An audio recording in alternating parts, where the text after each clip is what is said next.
Right. Well, good morning, everybody, and thank you very much for joining us on what hopefully will be a very interesting and lively debate on the issue of how can Yorkshire improve its voice in Westminster. Just a few housekeeping points just to explain how we intend to conduct today. I just introduce myself. My name is Matthew Howes. I'm Chair of Policy Yorkshire, which is the region's first think tank. Today the event is being run jointly by Policy Yorkshire and also the all-party parliamentary group for Yorkshire and North Lincolnshire. The event, therefore, is being co-hosted by Kevin Hollinrake, who has joined us, and hopefully Barry Shearman will be joining us as well, both of who are the co-chairs of the APPG.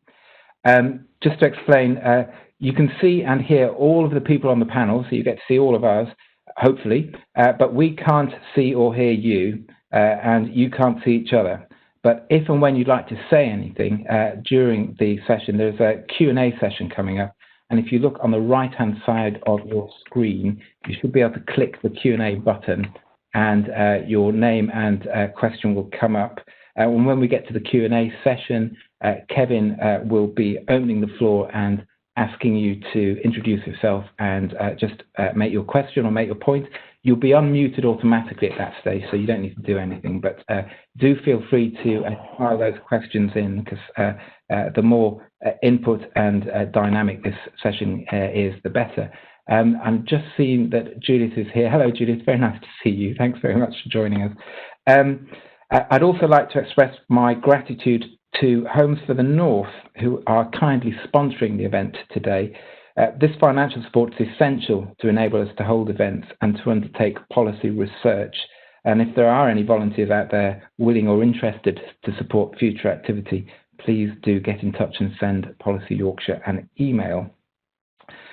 So here we are, with an important spending review on the horizon and devolved elections, including for the new West Yorkshire Mayor next year. Today's event will provide an opportunity to consider just how influential Yorkshire currently is at Westminster and what more we can do to strengthen our voice. Just to remind everybody that the media are attending this event and it will be recorded. Any tweeters out there, please do get involved. Use the @PolicyYorkshire and the @Yorks NLAPPG and also hashtag York's Voice in any messages you'd like to send. Policy Yorkshire will plan, we intend to draft a paper with recommendations on today's topic following the discussion. So that's all the housekeeping things out of the way. I'd just like to take the opportunity now. It's my absolute pleasure to introduce a stellar panel of speakers today, and we're delighted and privileged to have what some might call a magnificent double act of a former Secretary of State and the permanent secretary who ran his department. I don't know if this is the first time the two have appeared together on the same platform, albeit virtually, but we're pleased to reunite them. One thing they have in common, apart from having worked together for 5 years, is that they are both have a strong affinity with Yorkshire. Lord Bob Kerslake served as Permanent Secretary at the Department for Communities and Local Government between 2010 and 2015, during which time he also was the head of the Home Civil Service between December 2011 and September 2014. And prior to that, his previous roles included periods as Chief Executive of Sheffield City Council and Chief Executive of Homes and Communities Agency. Although from down south originally, he's become an adopted Yorkshireman, having made Sheffield his home. Next, we have Lord Eric Pickles, first elected to the Bradford Council in 1979 and going on to lead it between 1988 and 1990. In 1992, he was elected as MP for Brentwood and Ongar, forgive me, and served continuously as its MP until 2017. In 2010, he was appointed Secretary of State for Communities and Local Government, a post he held until the 2015 election. And although now based down south, he is by birth a Yorkshireman, having been born and brought up in Keighley. Next, we have Councillor Judith Blake. Judith became the first female leader of Leeds City Council in 2015, having previously served as its deputy leader between 2010 and 2015. She's a member of the West Yorkshire Combined Authority Board, and in 2017 she was awarded a CBE for her services to local government. Just for the record, she's also a Yorkshirewoman by origin, having been born and brought up in Leeds. And then finally, we have Nigel Wilson, the Chief Executive of Gen2 Group, and was appointed as the chair of our sponsors, Homes for the North, earlier this year. Homes for the North is an alliance of 17 housing associations, including 6 based in Yorkshire, who want to deliver more homes across the north of England. Collectively, they provide homes for almost 1 million people in the north of England, but they want to do more. I don't know if you were born or have lived in Yorkshire, but if not, we won't hold that against you, Nigel. So those are our speakers. We're very grateful for them finding the time to contribute and get involved in today's seminar session. So without further ado, I will invite Bob Kerslake to give us his thoughts and observations on how Yorkshire can improve its voice in Westminster. Well, thank you very much, Matthew, for inviting me to speak, and it's good to be on the panel with Eric, reunited again, as you say, although we bump into each other in the Lords quite often. Now, Enid Hattersley, the redoubtable mother of Roy Hattersley, and indeed a councillor on Sheffield City Council for a long time, had a saying. She said that if you meet someone on your travels, never ask them if they're from Yorkshire, because if they are, they'll tell you in the first 5 minutes. And if they aren't, why don't you spare the poor person the embarrassment? I've enjoyed that saying for a long time. She obviously did. Now, of course, I'm not from Yorkshire, as you said, Matthew, but I have actually lived in Sheffield now for 23 years, quite extraordinary. So I'm getting, I think, onto the first rung of membership of Yorkshire, but I know there's a long way to go.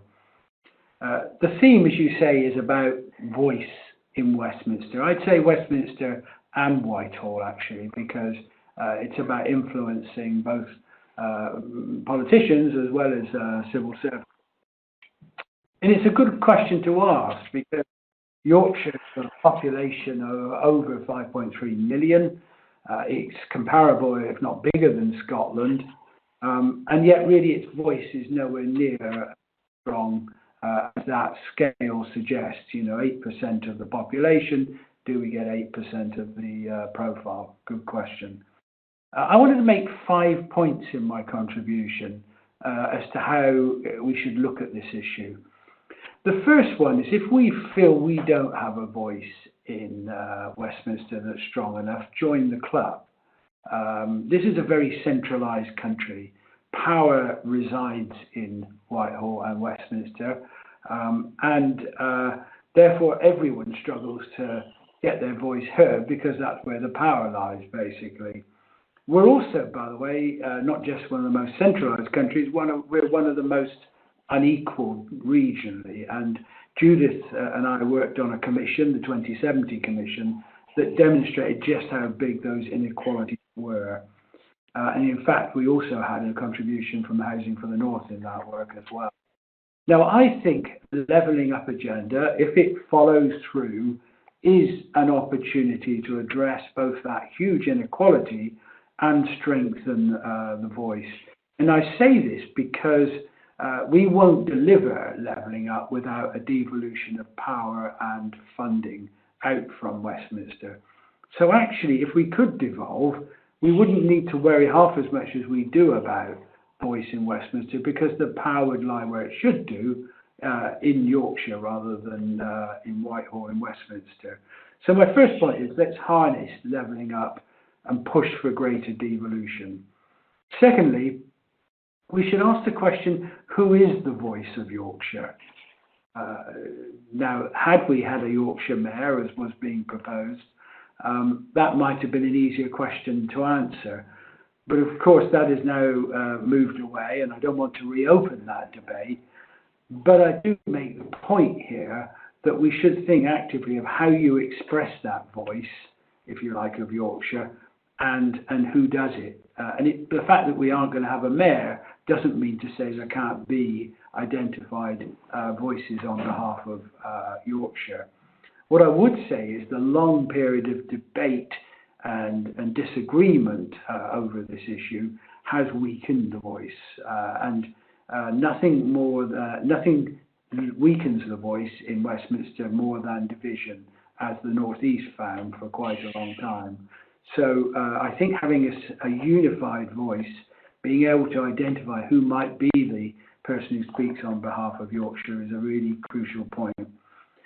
My third point really is that you do not make impact in Westminster simply by talking about the needs. There are huge needs in Yorkshire, and there are huge areas of inequality and deprivation within the region as well as between the region and the rest of the country. But what makes an impact in government are innovative, evidence-based ideas, things that will impact on the issue you're trying to address.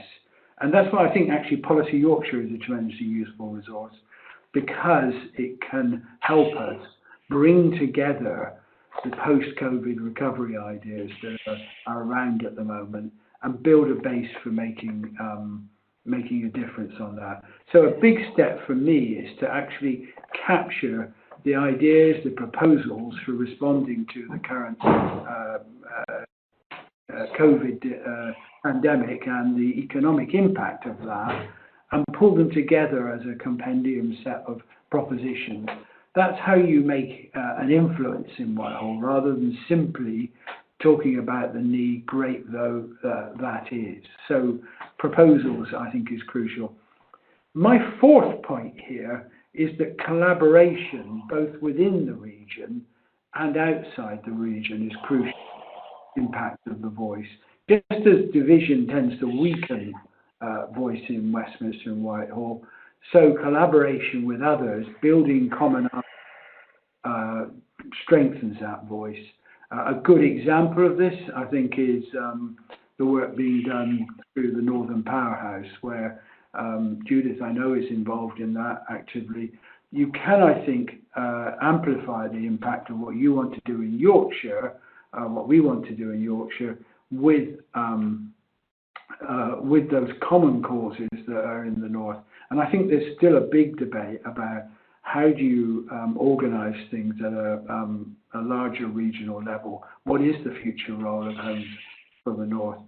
The second point I'd make about collaboration is that there are some really strong networks that have been formed in Yorkshire. I know of one particularly. The universities meet together as a group and have got a long established network. I think they are a potential source of collaboration, as are, of course, the business community and others. And I think that sense in which there is collaboration within the region, so that voice is unified across the public, private and voluntary sector, again makes a huge difference to the impact of what happens in Whitehall. And let me just pick up really a fifth and final area. And this is quite an interesting one for me. A huge part of, I think, making impact is about the level of confidence about and self-esteem in an area. Yorkshire, of course, huge environmental and cultural assets. It's an area of truly outstanding natural beauty, massive assets. And I think the reason I make that point is not simply to talk about tourism and the economic value of tourism, but also to make the point about self-belief. You might say it's odd, given the story I just gave of Enid Hattersley, to talk about the confidence of the region, but it's been quite a bruising time in many ways over a long period. And actually, I think being internally confident about the strengths of Yorkshire and what it has to offer to the country makes the ability to have a powerful voice greater in government and in Westminster. So having great confidence about the strengths of Yorkshire is crucial, and it has enormous assets. It's not called God's own country for no reason, actually. So those are my 5 key themes. They won't be the complete list, but I think they would make a difference. Harness levelling up. Be clear about who's speaking on behalf of Yorkshire and get behind them. Talk about the opportunities and the proposals to change Yorkshire rather than simply the needs. Collaborate both within the region and outside the region. And finally, have the confidence about just what a great place Yorkshire is. Thank you very much. That's brilliant. Thank you very much, Bob. We will open up for questions after everybody's had their little address. So for the moment, thank you very much. I'm sure we'll come back to you on some of those points, particularly the idea of collaboration, which I think is very interesting. So if I may, I will hand over to Eric Pickles, if he'd like to give us his thoughts and observations on the points. I certainly would. I'm speaking from Essex this morning. I've been down here for a quarter of a century, but I still regard myself as doing missionary work for God's own county. And I suppose in competition with Bob, I'll do my own definition of someone from Yorkshire. It's often said you can always tell someone from Yorkshire, but you can't tell them very much. It's wonderful to be reunited with Bob. It's wonderful to follow him. I read the piece in, I think it was the Yorkshire Post, talking about our reunion, which sounded a little bit like a Spice Girls reunion without the glamour and the glitz. I do regard, my 5 years that I worked with Bob, one of my best decisions I made was to appoint him. I respect him deeply, and I am quoted in the Daily Telegraph as saying that he was a joy to work with. We do come from considerably different political persuasions. I've always regarded him as being a dear old lefty, but frankly, I thought he was one of the great authorities on housing. We couldn't have done any of our housing reforms or our planning reforms without him. And as I say, it's a great pleasure to be with him. Could I just address the question directly? Neither Whitehall nor Parliament respects weakness. Neither Whitehall nor Parliament will dole out information and resources on the basis of other than respecting power. And I think to increase Yorkshire's voice in Westminster, Yorkshire needs to become more powerful. And I think there's been decisions made recently that makes that a little bit more easier. Now, Yorkshire is a distinct social and economic area. I remember talking to the late Bill Deeds, and he said that anywhere else in Europe, Yorkshire would qualify as a separate cultural group. Obviously, that there is the All Ridings division, which does produce distinctions and differences, but does act as an overall umbrella for the sameness of the Yorkshire identity. And like Bob, I probably don't want to, although I suppose I would secretly like to revise the idea of having a single Yorkshire deal. I think it is possible to get somewhere like that by stealth, by the cooperation that he talked about. I'd like to congratulate the 2 new county deals in South and West Yorkshire. The latter particularly is very impressive. 2 new mayors, greater devolution, more autonomy. I think it's a good start, but it shouldn't seem to be the end of the journey. An elected mayor by the nation, by the very notion of the process, gives power and, much importantly, influence. And I want to return to the question of influence in a moment. I think it's tremendous to George Osborne's credit that the Northern Powerhouse started. And I think the strength of the Northern powerhouse is it has sufficiently wind in its sails now to be unstoppable. But I think there's a problem. As Bob said, England is over-governed. London controls most things. London wants to control most things. This is not a new thing. Henry VIII put in the Lord Lieutenants to have a similar kind of function. Oliver Cromwell put in the Major Generals. We had a system of regional government which was there to look over, oversee and control and monitor local authorities. And everything requires, the various deals require Treasury to approve and put together a matrix of success. They might not have their hand on the tiller on these deals, but they still sit at the captain's table. Now, I don't know whether Bob would agree with me or not, but I think some government departments have the personalities like people. I've always thought that the Foreign Office did look like T. Lawrence of Arabia. I always felt the Home Office behaved a little bit like Alan Rickman as Sheriff of Nottingham in Robin Hood, Prince of Thieves. But as for the Treasury, I've never really had any doubt. The Treasury is Charlton Heston. I don't mean as Ben-Hur. I don't mean as I think the Treasury would like to think as Moses, though sometimes the Treasury rules have the effect of the Ten Commandments.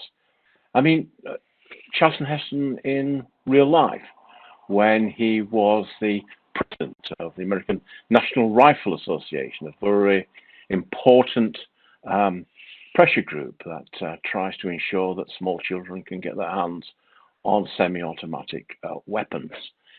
And I can recall his speech when I think it might have been the Clinton government was trying to reduce the number of handguns, of him brandishing a rifle in his hand, and he said, "You will take away my rifle out of my cold, dead hand." And pretty much that's the policy of the Treasury. We take away their power. We have to unlock their cold, dead fingers away from power. So I do regret that there is not sufficient courage to devolve unconditionally and let structure follow function. But the great advantage of these deals, as the late Richard Nixon said, that once you've taken the toothpaste out of the tube, it's awfully difficult to get it back. And informal power structures will develop. Now, I don't know about the merits of the case. I don't know who was right. But I thought it was extraordinarily interesting about the decision with regard to the lockdown in Bolton, where the government came to a particular view, which was to open up the lockdown, but the local mayors, the local government said no. And I thought it was immensely interesting that it was the local government that won in the end. And I think, it's a process really of once you're elected, once you speak for a locality, you have a greater authority. But I think interesting about these two deals that they follow an unprecedented national emergency. I'm on the COVID-19 Select Committee, and we're looking about the future post-COVID. And one of the questions that's been in my mind is this like 1945? Is it really going to be that there's going to be an enormous change? Will those who want to get back to the world exactly as it was before COVID-19, or who are listening to mistaking the voice of the people for basically just an echo of their own voices, will they lose out to any party or administration that looks as to what the future is likely to be and is prepared to adapt to the process. I think there's been a number of acceleration of change, and I think just, for example, just two things: home working and online shopping. Now, the government can exalt us to return to work, but it basically has no power to force us to return to work from our homes. Businesses will decide, and it has been quite interesting to see that the levels of productivity of people working from home has by no means dipped, and in many ways has gone up. Now, there's a kind of lesson that we should think about in Yorkshire. Is location is not as vital as it once was. That you could effectively have somebody working in Westminster or Croydon or Bradford or Harrogate or Leeds or Sheffield. And for that matter, you could have people working in Frankfurt or Bangalore or in Sydney. Location is not important. A smart local government, a smart area, will want to attract workers and will want to ensure that we have the right conditions for people to be able to thrive locally. So making locations attractive, making sure schools are good, the environment's good, will give us that advantage that the Southeast has, will, I believe, no longer exist. Now, I read in the papers, and I have no knowledge of this, but I read in the papers there might be another local government reorganisation on the way. Well, in terms of takeaways that Yorkshire should get from this is to look at local government finance. Local government finance now is all the adaptability of a dead cat. Myself and Bob put local government finance, I think, on life support and managed to keep it going for a little while. There was a review by Treasury which was not particularly helpful or very full of innovation. But we've passed a critical point, which is now 30% of shopping is online. That's a massive threshold. That means all the calculations that we used to make about how sales tax wouldn't work now comes into play. That it would be possible maybe to use that to be able to essentially run the old business rate regime through that in combination with a kind of a local tax on business. But we must ensure that things that are raised locally can be applied locally to make a difference. So my advice to increase the voice of Yorkshire, is to increase the importance to Yorkshire, and to grab the power, to grab the influence, to grab the finance, to work together as a county. And I think the future for the White Rose is very bright indeed. Eric, thank you very much. I don't think I've ever heard Alan Rickman, Lawrence of Arabia and Charlton Heston all shoehorned in together. That was a very interesting overview. No doubt we'll come back to that when Q&As start. If I may, I'll invite Judith if she'd like to make some observations, particularly about how Yorkshire can improve its voice. Over to Judith. Judith, I think you might be on mute.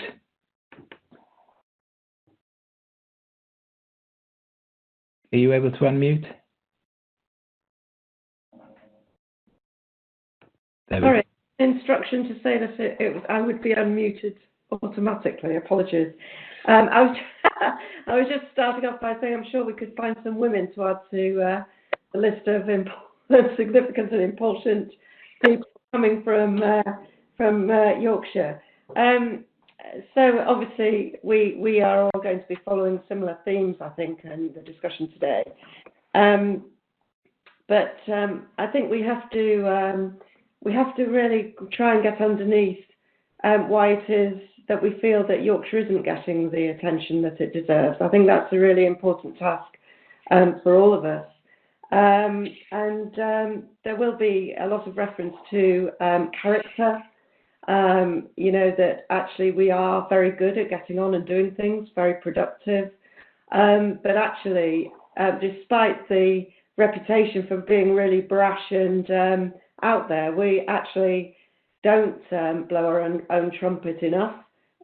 We tend to look at people who do with a lot of skepticism. And, I remember as a kid growing up, if you sort of, if anyone sort of felt they were getting too big for their boots, there was a real sort of, who does she think she is, sort of attitude. And I think that is part of our character, and we have to accept it and work with it and get over it in a way. We have an enormous amount to celebrate of our achievements here in Yorkshire over generations, and it's really capturing all of that positivity and making sure that more people know about it.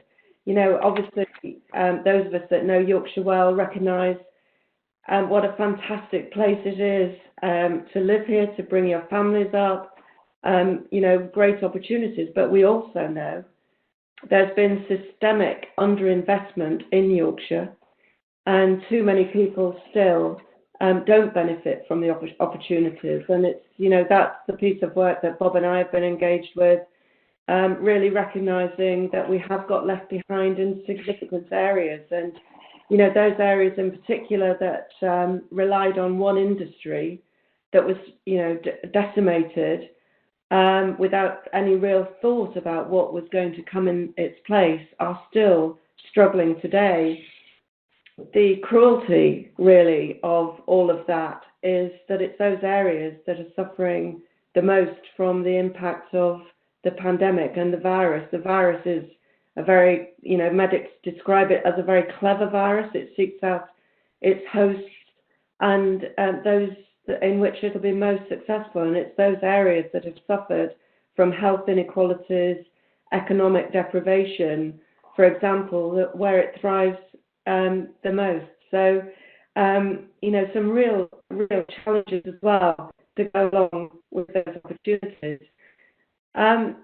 We know, obviously, that England is the most centralised country in Europe, if not beyond.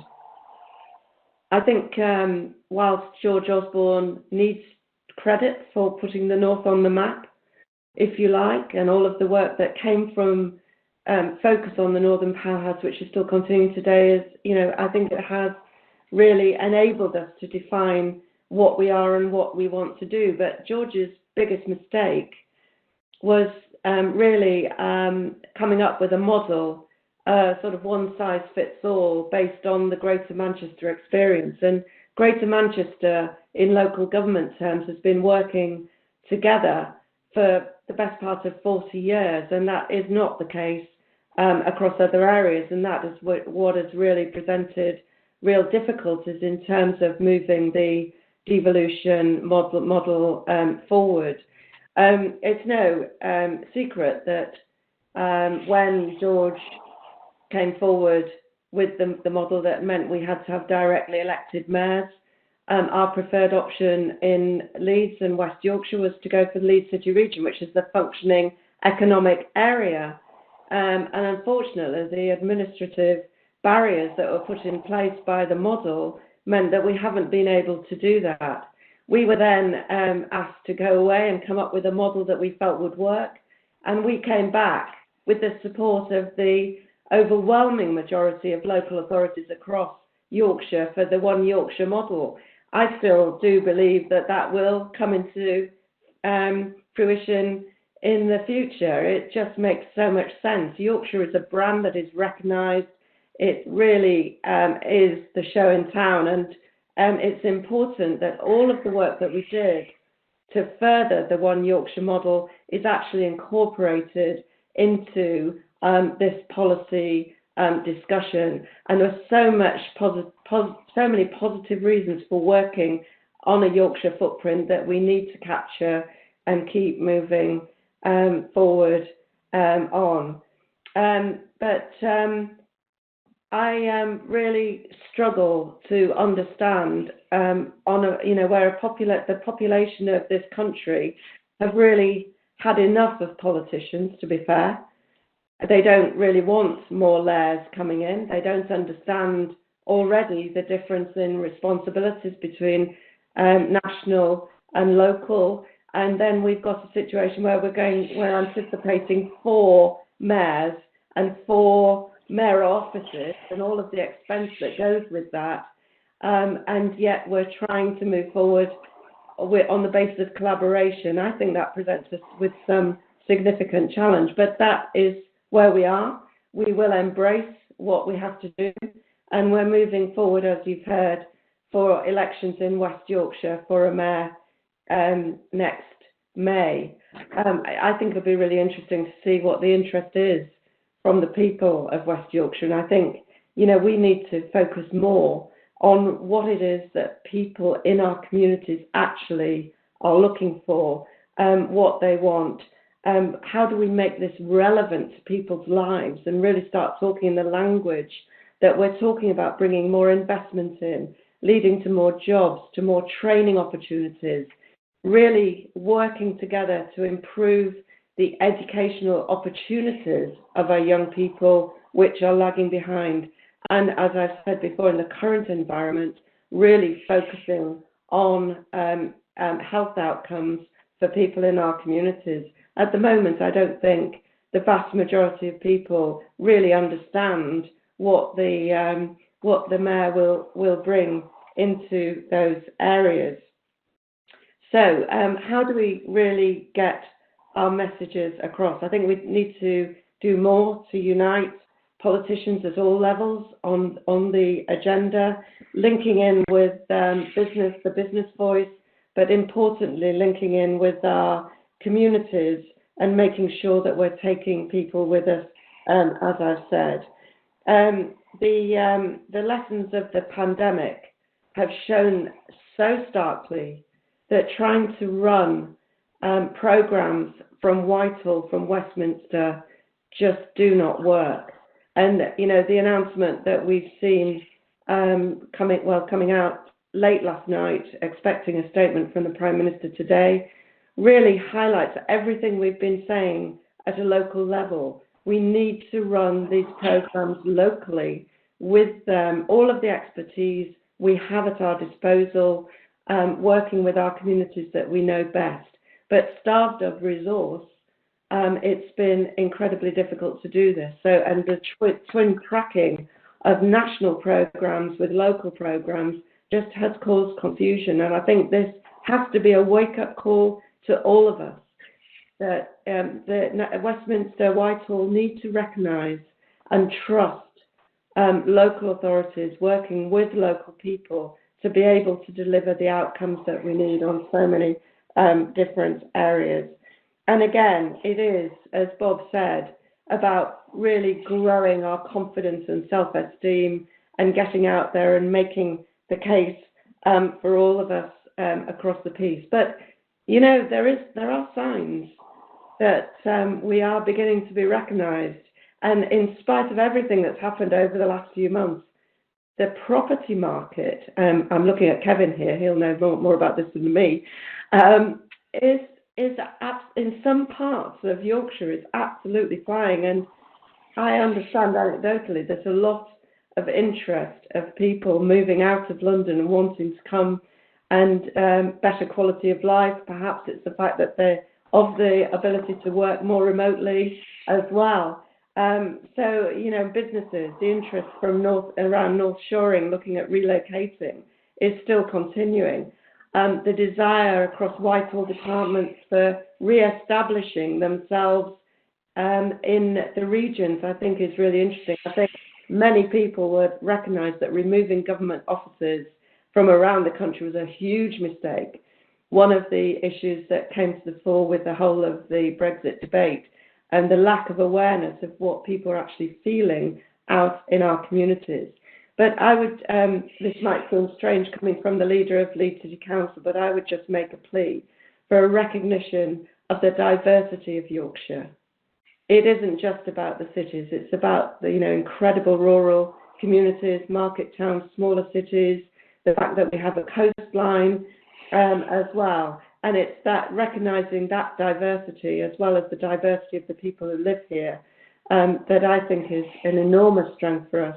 We shouldn't be move away from that. That is, it's working out what our strengths are, linking into the great institutions we have right across the region, who are really, there is a real appetite for coming together and making sure that we do all of the promotion we need.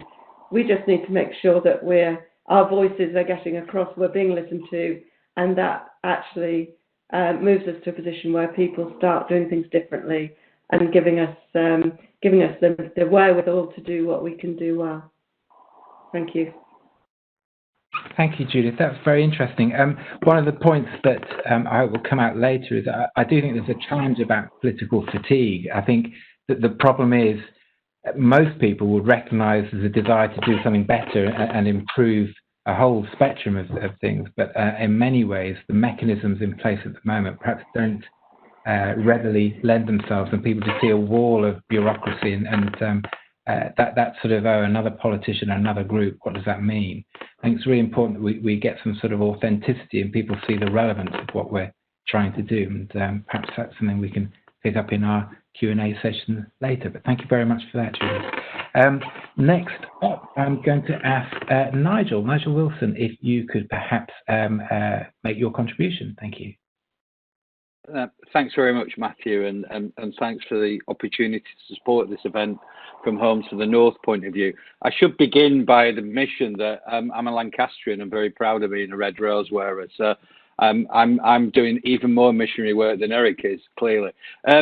But I'm pleased to say that the Homes for the North, which represents 17 of the larger developing associations across the North, including, as you said, 6 headquartered and big players in Yorkshire, and many others of us, colleagues who have got homes in Yorkshire, recognise that, we've got a role to play. And I think it's been said about collaboration and working together. And I think COVID has demonstrated how civic organisations like the housing associations, working very closely with our partners in local authorities and the community and voluntary sector, who have done so much work behind the scenes and underneath this to support what at times has been, I think, as Judith has said, confusing and contradictory messages. So I think for us as housing organisations and Homes for the North, we're about trying to raise the profile and the need for a levelling up and a greater equality of the provision of support for new housing and existing homes, and the regeneration of those left behind communities that we know about. That's why we're really pleased to support the Commission, the 2070 work and other pieces of work, which is about demonstrating what we need to do. And this is very constructive. This is about demonstrating, not about, if you like, whinging and moaning in the old-fashioned way, but about saying we need the opportunity to make this difference, because without that good quality, affordable homes right across the range, whether it's from ownership to socially rented, and that's what's crucial. That's what's going to be interesting. Obviously, the government's announcements and the Secretary of State yesterday announced the new affordable housing programme, where 50% is going to be affordable. The devil will be in the detail of this. There has been some acceptance that there needs to be a greater distribution out of London and the south to the north. Let's see what that looks like in distribution terms, and I think that's critically important. There's been that recognition. So the lobbying that's gone on has landed, but it had to, because you can't have the new blue wall of Tory MPs across the north if there's no proper levelling up of resources, and I think that's clearly something that's got to be addressed. As housing associations, we are civic players. We're significant investors. We're putting £1 billion across our 17 organisations every year into the building and maintenance of our homes and spending that locally. We employ 17,500 people. And we've got assets of 13.5 billion. Lots of numbers. But what that means is we're here for the very long term. Our homes are built for the next 60 to 100 years. We're not here today and gone tomorrow. We respect the work of the private sector. They're critically important to the supply of new homes. But we're in those communities for the long term, whether they're rural, whether they're urban, whether they're on the coast, and all the challenges that come with the different needs that are there for our people. And I think what's important to recognise is if we're serious about giving Yorkshire that voice at Westminster and in Whitehall, then it's as important that we're able to demonstrate what's being done positively as well as what needs to be done for the future. For those children now that are growing up with those health inequalities that have been absolutely exposed by COVID. You know, Kevin's obviously had a bit of discussion at the weekend around food banks and Mr. Rashford. I worked for 13 years in Wythenshawe where he was brought up, so I know exactly what he was talking about. There are challenges in regards to this, and we have to own up to it. And I think it's crucial that we pull that all together. But we do that in a constructive, positive way, that proper investment, sorting out the Green Book and its inequalities to what it means for the North in terms of how that stacks up and the challenge to Treasury. You know, we need to get that change so we can demonstrate that the 500,000 new homes that are needed by 2050, if we want to get that economic regeneration and rebirth that we need and that investment in the infrastructure, the homes have got to be there for people to live in. We want to be carbon neutral by 2050, which means there's a huge investment required and an opportunity in terms of those industries and employment that can flow with that, in the same way that the decent homes work that was done right across housing and council and social housing back in the day brought about employment opportunities, and we need to make more of those. I'm pleased that our 17 organisations have helped 9,000 people into training and employment. But that's what we've got to do more of, and we've got to make that collaboration work with education, schools, universities, local authority, industry as well. And I think those are the opportunities. So I think for us, it is about how we can work collaboratively. And I was pleased that some of our members have been part of the new Forge New Homes joint venture in the Sheffield City region, who aim to build 500 new homes for sale a year. And that's the sort of collaboration we need to see more of, I think, and that's the opportunity we've got. I think there's some great examples of the work done by in communities in Bradford and other partners across Yorkshire. And I think, you know, we've got to make the case for that investment in the long term. I think we all know that, unfortunately, with the parliamentary system that's locked into sort of 5-year cycles, the investment that's needed in some of those left behind communities is at risk because it's a perpetual change. Any of us know that you're looking at 10, 15, 20 years long-term change that's required, and I think that's the opportunity. The planning white paper has opportunities as well as challenges. What will happen to what was 106? Will the levy work?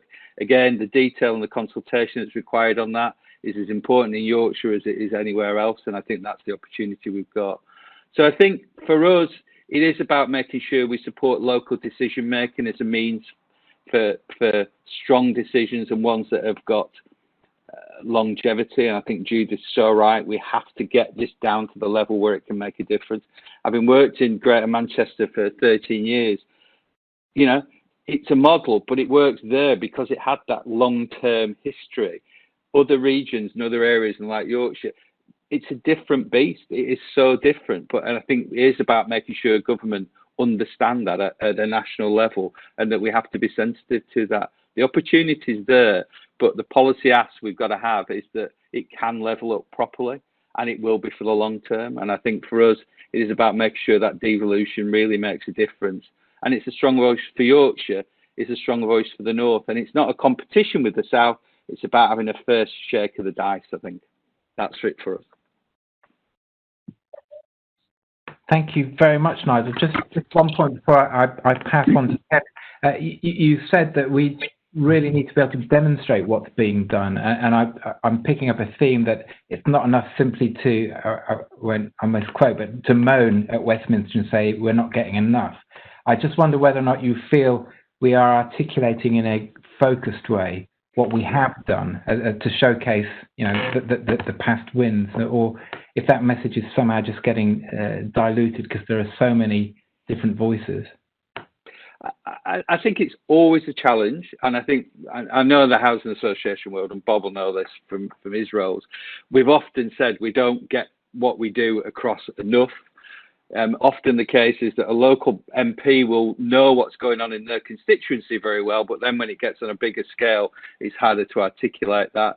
I think sometimes the housing association sector has been challenged by being positive rather than being moaning. I think we have to be constructive. We have to find the answers and how we can collaborate to deliver that change.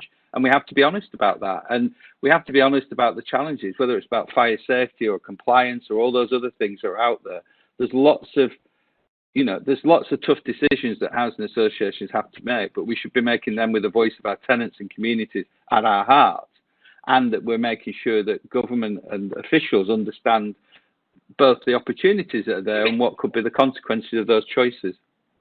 But I think, no, I don't think we ever have enough opportunity to get the positive out. It's about that constant flow of information and demonstrating what change can be done. Thank you very much. That's really great. Thank you. I'm now going to hand over to Kevin, the co-chair of the APPG, who will open the floor to anybody who would like to ask a question or make a short statement. So just to remind you, if you look at the bottom right-hand part of your screen, there's a Q&A box. If you would like to type in any questions, and then Kevin will call on you to have your say. So, Kevin, over to you. Yeah, thanks, Matthew, and thanks to our stellar range of speakers. I thought there were some fantastic points. And really contributing some very important points to this debate. I do remember that David Cameron was caught kind of on mic, off guard, when he said that he was in Leeds one day and he said that he realised that Yorkshire people hated everybody else, but he didn't realise they also hated each other. And of course, he was talking about devolution and talking about whether we have a single mayor for the entire counties of Yorkshire or we have individual mayors. And I've got to say, most of the speakers today spoke in favour, unsurprisingly, of one Yorkshire. I was not on the same page as that, because all the things that Judith was saying, things like education and health, inward investment, and what was the other thing? Regeneration, I think. In my view, all those things are better done at a city level, a city region level, rather than at a county-wide level, something as big as Yorkshire.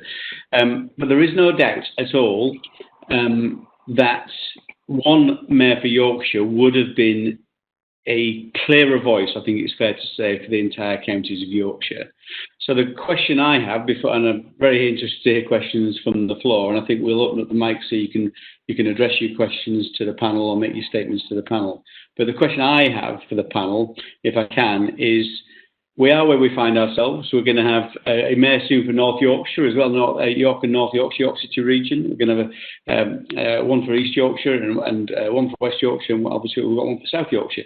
So we're going to have 4 mayors. So how do we make sure there is one voice? I think Bob referred to, this one voice. How would we do that within the structure of 4 mayors to practically make sure that, as speakers were saying, that the Treasury, that we do release the Treasury's cold dead hand from the levers of power and from the Whitehall safe. So, any of our panelists would like to address that point? Probably go to Bob first, in order. Well, thank you for that. Just to be clear, I could see the logic for both the city region mayors and the mayor for Yorkshire, actually. And my view at the time, this big debate, there was an offer in hand for South Yorkshire, and it was made sense to take it and keep open the debate about a Yorkshire. That would have been always my view, actually, there. Look, as you say, we are where we are here. I think I observed in Whitehall, really, how quickly people stopped thinking about places where there was division. It was quite tangible. They literally said they can agree amongst themselves, so why should we spend time thinking about it here? Literally. And David Cameron's comments were just an honest reflection of that reality, actually. And so I think number one is that there must be a kind of ruthless effort to collaborate across the four mayors. It's not going to be easy. Judith is absolutely right. But the difference, I think, with Greater Manchester is that they do have arguments in Greater Manchester. They just have them behind closed doors and sort it out. And then they come up with an agreed position. And I would, if it were being really imaginative here, you'd say maybe we'll have one of the four mayors to be either a spokesman for the whole of Yorkshire, or alternatively divide up responsibilities between the four mayors, so that they speak on different issues. That both would be potential models, really. But it's going to require a kind of maturity of leadership amongst those mayors that sometimes we don't see. I don't necessarily say in Yorkshire, by the way. It doesn't always happen in the country. But the prize is huge. So I think finding a way of both structuring a kind of conversation until you get this coherent voice, underpinning it with really good evidence about what works and what doesn't, drawing in the partners could yield really big dividends for Yorkshire. Thank you, Bob. Eric, have you any? Yeah, absolutely. You've got to bear in mind when Dave said that, the Yorkshireman that you were spending most time with was me. And I don't know how I made him post, because I could never really suffer fools gladly. And I think it's a characteristic of Yorkshire.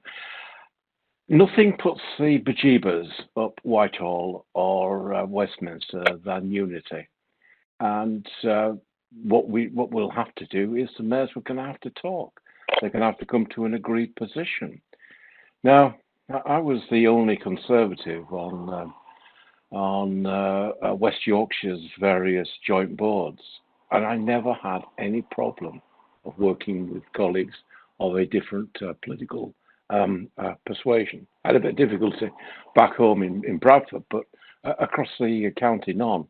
And unity in this kind of thing gives an enormous strength. So if we speak one voice, and it is very clear that it comes from Yorkshire, I don't think we should be hidebound by structures. Maybe we could get to the point that Bob referred to, but the first act is to start to want to work together. And if you forgive me, I just want to take issue with it. We said we're not in competition with the South East. Oh yes, we are. Oh yes, Yorkshire is. It's an enormous competition. It's in a competition not just with Westminster. It's in competition with various regions in France and in Germany. And if we are to enjoy a good standard of living, we need to ensure that we speak with one voice. Thanks, Eric. Very wise words. Julie. Okay, so what we managed to achieve through negotiating our deal with Westminster was a pot of money to support the setting up of the Yorkshire Committee. That is very much work in progress. We've got a meeting tomorrow talking about how we move forward as Yorkshire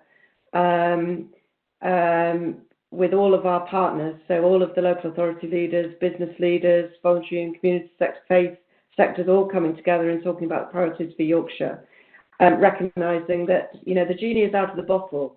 Yorkshire is the future, and we'll continue with that work going forward. But I think what you're all missing is the fact that actually the mayors are not able to act autonomously.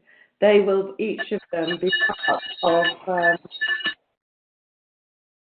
They will each of them be part of just one voice on a cabinet made up of the local authority leaders in their areas, and I don't think we should forget that tie-in of the mayors to local democratic structures. So I think that's a really important thing, aspect of this to remember. But we have to be realistic, and each of these individual mayors will be up for personal election every 4 years, and I'm afraid that's when you start to get differences coming in and different nuances in terms of their manifesto, if you like, standing for election, and that's where I do have concerns about, how strong the collaborative model can actually be. It'll have to be very strong to survive the structure that has been put in place. But through the Yorkshire Committee, I think the mayors will need to be accountable to all of the local authority and business voices and community voices in the region. And I look forward to the work developing to make sure that they will be part of that. Mayor Dan Jarvis is a part of the work. We invited him to come to the Yorkshire Leaders Board, and that's, the Yorkshire Leaders Board, I think, will continue at pace and at strength to keep a very strong voice for the whole of Yorkshire. Thanks, Judith. Nigel, I don't know if you've got any advice for us from the other side of the Pennines and how to speak with one voice, or are you happy with the answers we've already got? All I would say from the experience I had sitting outside of what GM, I think the points have been made. There were many forthright discussions and late nights, and the disagreements were kept behind closed doors pretty much. I mean, they weren't unknown, but I think it's the focus and the collaboration. And I think Judy's point is really important, that it's how that links with the local leaders. And certainly what happened in GM, what Andy did was get the leaders on brief, and they all had the different areas to cover. And I think that worked well. There was skepticism at the beginning, but I think that did work well. But I think that 4-year cycle becomes difficult, because a year out from election, it's what do I need to do for me? And it's how then you bridge that gap. And I think that's the challenge in reality. Sure, thank you. Okay, we've got a few questions coming in. We've got a question from Lord Wallace. William, I don't know if you want to address your question directly, or I can read it out for you. Can you hear me?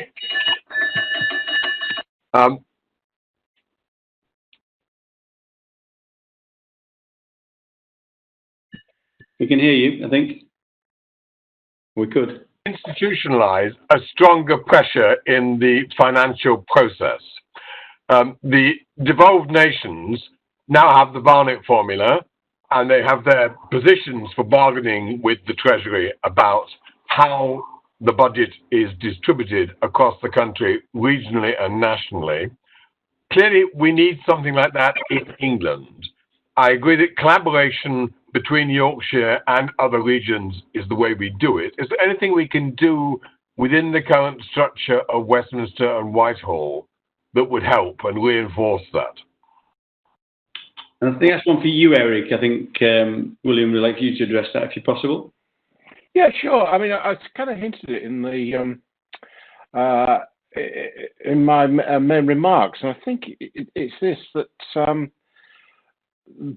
national business rates essentially funds local government, but the national business rates, I think, are unsustainable in the long term and even in the medium term. We're seeing, because of COVID-19, a number of changes that were already occurring, but are simply accelerating. And while, in terms of putting together a policy, people are, well, we're going to address this when the nature of retail has changed. Well, it has. It's got up to 30%. And if I was back in charge, I'd be looking at a way in which, through a process of something analogous to sales tax, by which it would be devolved into a central pot, and then by formula handed out to local authorities, and combine that with an incentive on local business, which a local tax, which I think local authorities should be able to keep themselves. If they're continuously moving, I think, cap in hand and looking for formula and wanting handouts, it's a diminishing of power. And what we actually need to do is to change the terms of trade and to move the centre of power away from Westminster, away from Whitehall, towards local government. And that can only be achieved if local government has more powers over its ability to raise and spend money locally. Just add to that, Kevin, if I can. I completely agree with that. Yeah. There are a number of ways you can do it. I think sales tax is a powerful one, actually, but I think there will need to be some form of assigned income to places. In Spain, it's an assignment of a proportion of the income tax. Sales tax it actually could be quite a neat one, particularly online. But unless you shift power, places like Yorkshire and others really will always be supplicants to Westminster. I'd rather it wasn't a supplicant. I would rather have its own power in its own right, really. That's where you would want to try and get to. I once met the kind of British ambassador in Spain, and he said, if somebody comes to Spain, on the list of important people they see will be the regional leaders. That will be alongside the key national government players. And you don't have the same thing in this country. We need a sense in which there are powerful political leaders with real powers and real funding who sit alongside the power of national government. I think otherwise you're always in a dependency situation, and that's always therefore a whim of whoever's in government. And just quickly on the Treasury, actually, I will say a word. The Treasury were, to put it kindly, sceptical about regional policy. I think that's shifted, and I think George Osborne played a big part in shifting it. But we've got to make sure it stays there. And in particular, we need good measures of where money is spent and what the outcomes have been. We have had a regional policy in this country. It's just worked in the opposite direction to what everybody thinks it has. That's to say we spent more investment in London and the South East and less elsewhere. We've got to reverse that, really. Kevin, I think that should be absolutely clear, because of what just Bob said. I actually think a sales tax should be applied only to online shopping. I don't think it would. I think the nature of the beast has changed, and I think there is at 30% of trade now. It's now arrived at a critical mass that a sales tax could be applied and be actually quite effective way of raising money that could be redistributed to local authorities.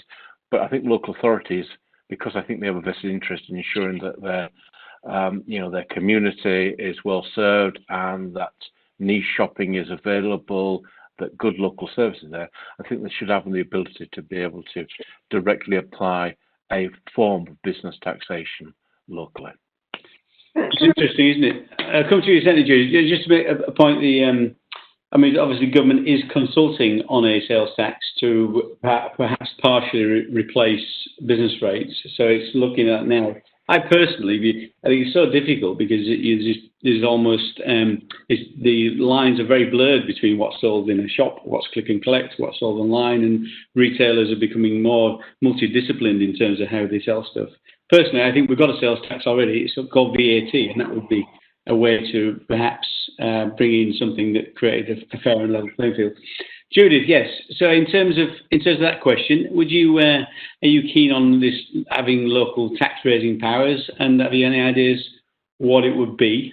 But the point I was going to make is that we're obviously expecting a white paper on devolution to be coming out this autumn. I was going to ask the question: do we know any more when it's coming? And also, will fiscal devolution be part of that white paper? Because actually it needs to be, and I think that's the biggest ask from the existing mayors, that they do feel they don't have the powers that they need, and that fiscal devolution is one of the areas where we need to see movement from the government. It's an opportunity for us to have that broader debate and to actually move this forward.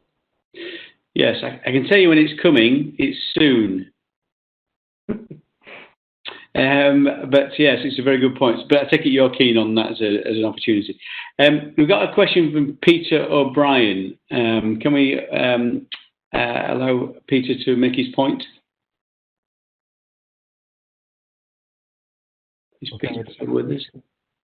I don't know if you can hear me or not. Yes, we can. Peter. Okay, all right. Thanks very much, Kevin. Thank you. Yeah, a couple of speakers talked about the Northern Powerhouse, and obviously that's a really important agenda. I just wonder, though, how important it is that in order to strengthen that Northern Powerhouse agenda and the relationship with government and influencing government, how important it is that Yorkshire strengthens its voice and place within the Northern Powerhouse. So the distinctiveness, there are things that bind Yorkshire together with other places in the north, but there's also some distinctiveness. How important is it that Yorkshire strengthens its voice and place within the Northern Powerhouse? Judith, do you want to take that one first? Yeah, absolutely. Peter, I think you've absolutely hit the nail on the head, and there is a real sense across the north. It's not just about Yorkshire; it's the northeast. You know, sort of moving up into the northeastern areas as well. The linkages up there that the Northern Powerhouse was very much a Manchester-centric policy that was established by George Osborne when he was an MP in that area.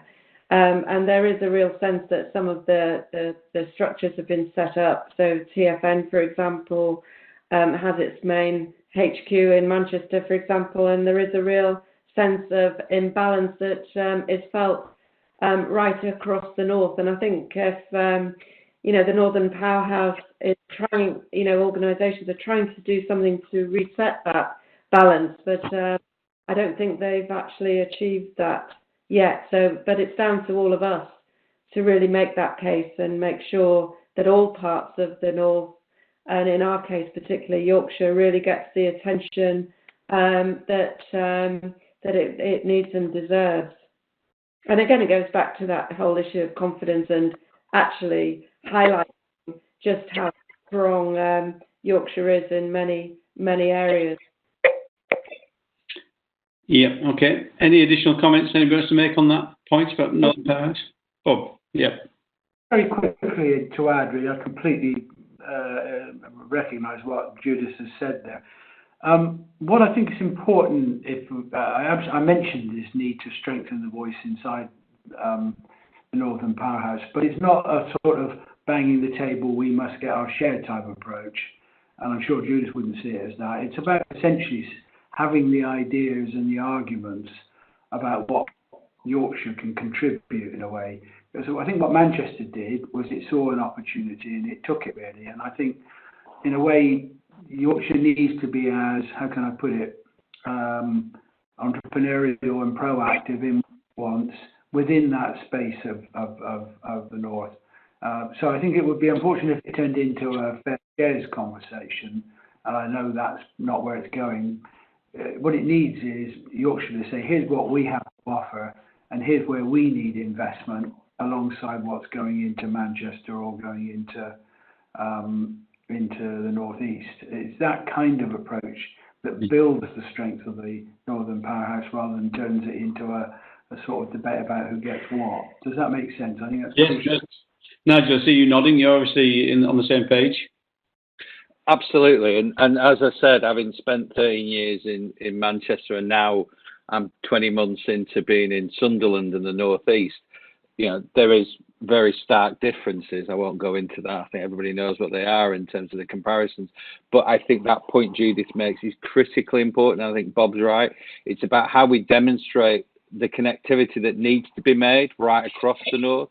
And from a northeastern point of view, transport for the north is critically important because that connectivity piece is what's going to help the infrastructure that drives the economic. And, forgotten communities are all around us here. And absolutely the change that they need is about how we join up those opportunities and show how they'll contribute to each other, whether that's the connection into Yorkshire, down the road, as it were, from here, or across the Pennines. And I think Bob's right. Manchester took the opportunities.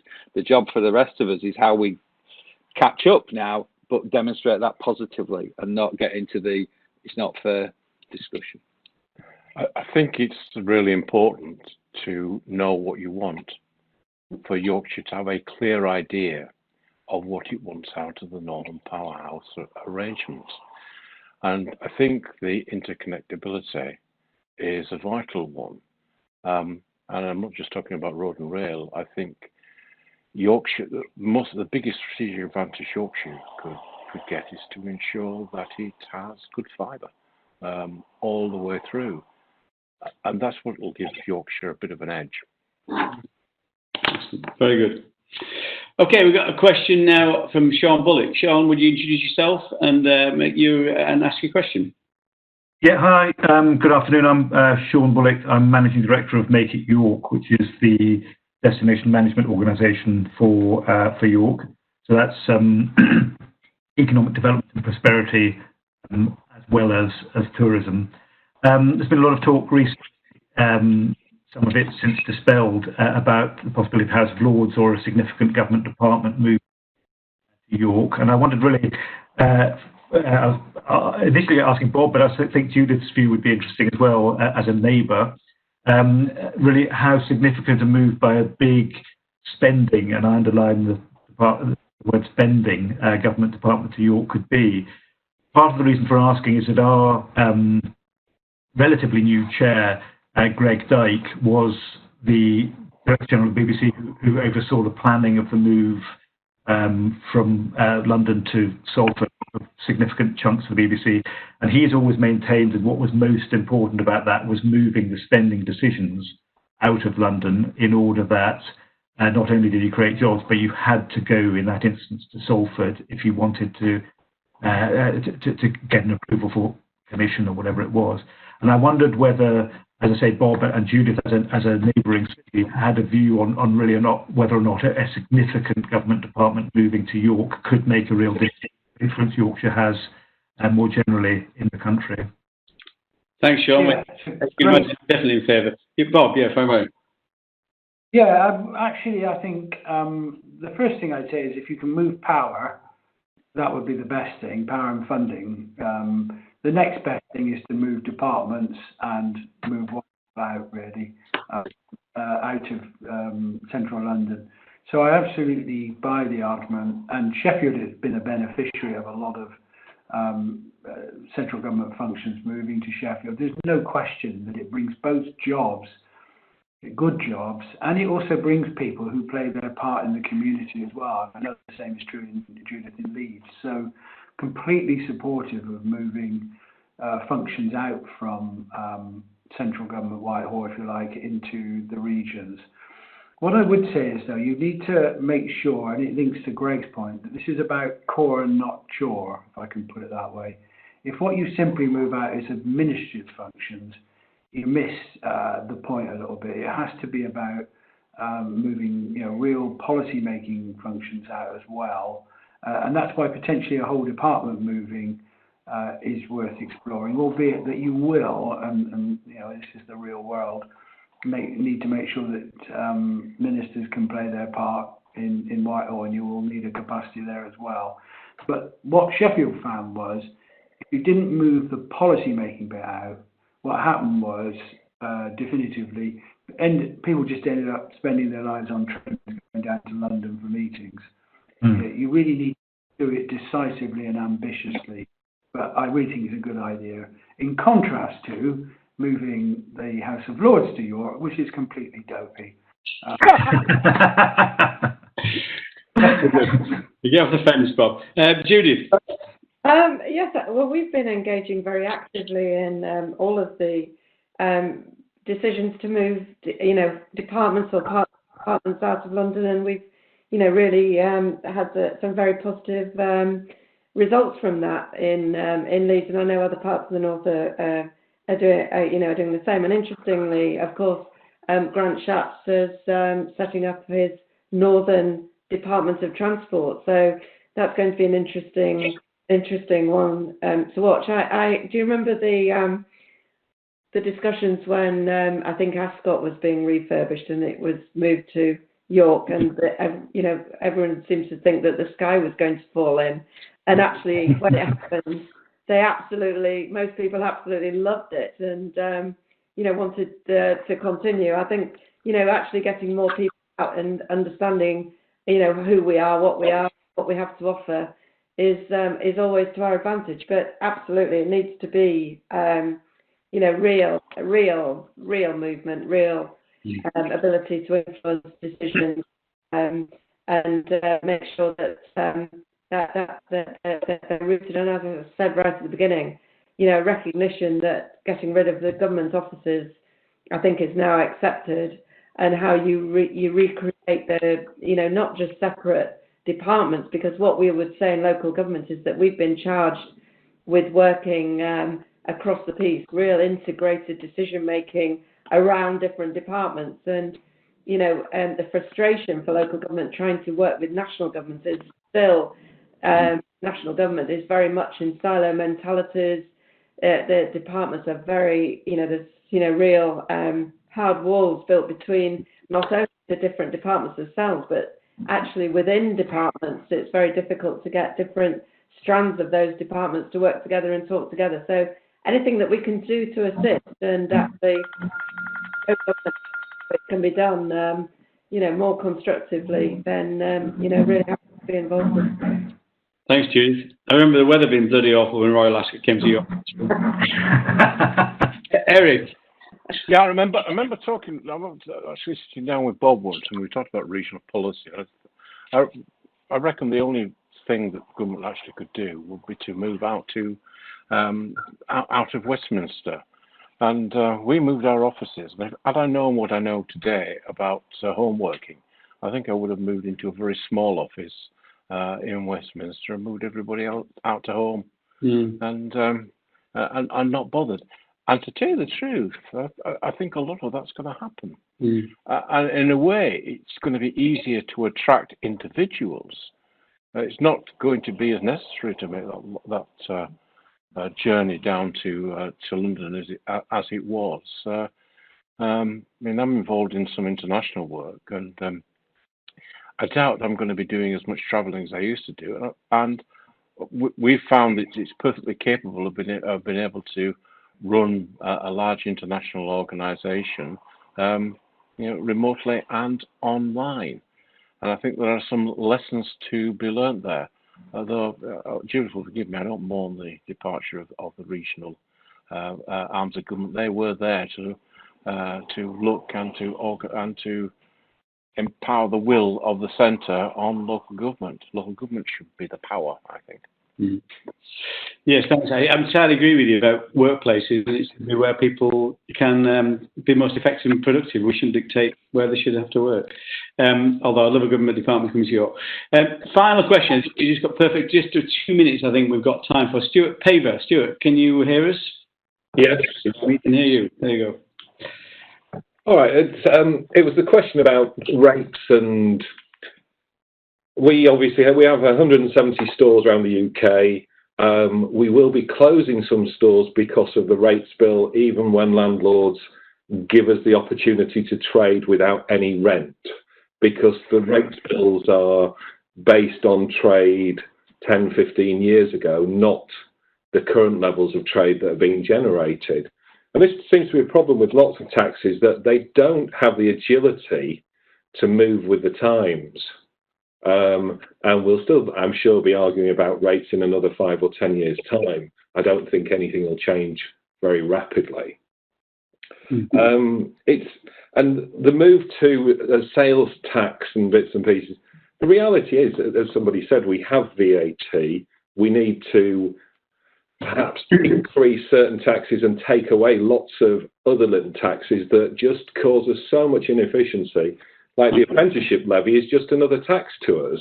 Okay. It doesn't help us attract apprentices or anything else. Too many taxes. Okay, if we can just hit that quite quickly. I just got a question also from Liz Roberts, political reporter at BBC Sheffield, to squeeze in if I can, Matthew. Far away. Anyway, yes, too many taxes, anybody? Yeah, our tax system is one of the most complex in the developed world. We need to simplify it, and it needs to be more agile. Stuart's absolutely right about that. By the way, business rates works against the north, actually, as well. It's an unfair tax in that sense.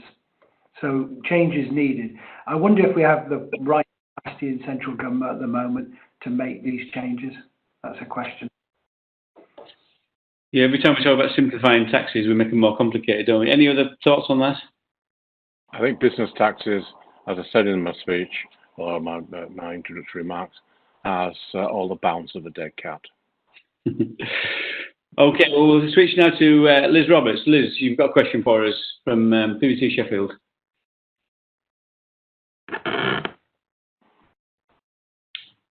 I think. Are you there, Liz? I don't think she can hear us. Okay. I'll give you a question as it's here. Eric described Yorkshire as a distinct social and economic area. One of the main problems in finalising the Sheffield City region deal was that it's not. Sheffield City region includes North Derbyshire, not a clear economic area. The APP, the idea of a Yorkshire identity and voice can be as exclusive as inclusive to those who live on the boundaries but have very close ties. How would you maintain those ties while pushing a Yorkshire agenda? So, yeah, where do you draw the lines, basically, in this kind of thing? Eric's just... Eric's, maybe... A phone call came in, and you completely blacked out. Well, okay. I do think Yorkshire has a distinct social and economic use. That doesn't say that Yorkshire is different from Lincolnshire. Doesn't mean to say Yorkshire can't cooperate. I think Yorkshire's enjoyed an influx of new people from different parts of the world. It's been quite interesting that when you get into the second generation, they've largely adopted a Yorkshire attitude, a Yorkshire accent, and a Yorkshire way of life. I think it is distinct, and with due respect to our dear friends from the BBC in South Yorkshire, you're wrong. Just push up on that one. Yeah, I think it goes back to what I was saying at the beginning, that the one-size-fits-all model that was proposed just doesn't work, because in the same way that parts of North Yorkshire are part of the functioning area of West Yorkshire, obviously North Derbyshire and Nottinghamshire, Derbyshire in particular, very, very close ties to South Yorkshire and to Sheffield. But, you have to look at the country, and obviously, the Cheshire authorities work very closely into Wales. It can be done. It just, obviously, I don't want to open up the whole area of Lincolnshire, but that's another case in point, and we have to be flexible enough to make sure that the economic reality and community realities actually are picked up, and that we're not too prescriptive about boundaries, but it's around a definition that people understand, and Yorkshire has that, so many strengths and qualities. We're talking about Yorkshire as a region that most people understand, but it doesn't mean we don't have strong relationships with our neighbours that can be incorporated into the model. I just make one quick point. Very quick, please, Bob. Yeah, good. When I was doing the work on this, is that there's no such thing as tidy bound. Nobody in Chesterfield says, I won't go to Sheffield for a job crossing the regional boundary. It doesn't work like that. You have to make choices based on where is the strongest connection and an identity. And undoubtedly, Yorkshire has a strong identity, exactly. So you have to plump for something and make sure the boundaries are sufficiently flexible. It's as simple as that, really. And Nigel, very quick word from our sponsor. Yeah, I mean, I suppose the only sensible Sheffield question is whether you're an owl or a blade, really. Brilliant. Thanks very much. Matthew, obviously, thank you very much to the panellists. I thought they were fantastic. And Matthew, I think you're going to wrap up. Listen, thank you once again to everybody who's been on the panel today. We've had some super contributions and some really interesting questions. I just thought to summarise what seems to have come out of today, some quite interesting themes. The first one being no one likes a moaner, but nobody likes a Yorkshire moaner even more. And I think what we need to do is to pick up on the idea that nobody's going to do this for us.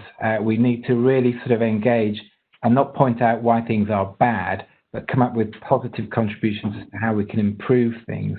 I thought it was also very interesting that to make this work, it's all about power and influence, and we've got to demonstrate a unified voice and a clear agenda, and that's going to involve collaboration. And my one observation is that at the moment, hopefully coming out of COVID, there is a real opportunity to try and pick up at a regional level to be authentic and relevant to what's going on at the grassroots and being having an immediate effect.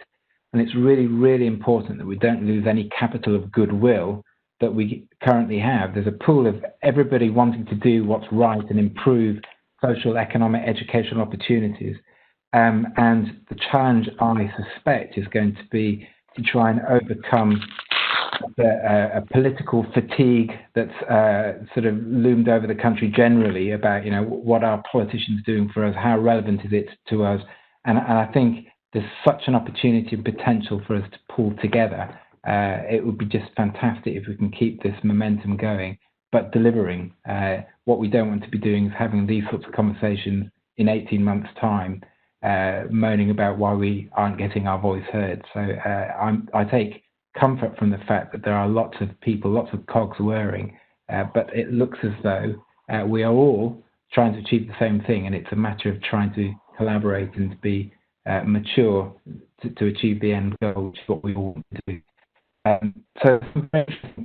And I'd just like to thank Nigel. I'd like to thank our sponsors for allowing us to fund today's session. I'd very much like to thank the panelists who've been super and some very, very interesting and informative observations. And I'd like to thank, although I can't see you all, everybody for attending. The marvels of technology just shows that we don't all need to be in the southeast to have these sorts of conversations. So it's been really useful. And with that, we are at 12:02, so not bad. We haven't overrun very much. And I'd like to thank everybody for their time. Stay safe, stay well, and have a good weekend when it comes. Thank you. Goodbye. Bye-bye. Bye. Thank you. Thank you very much.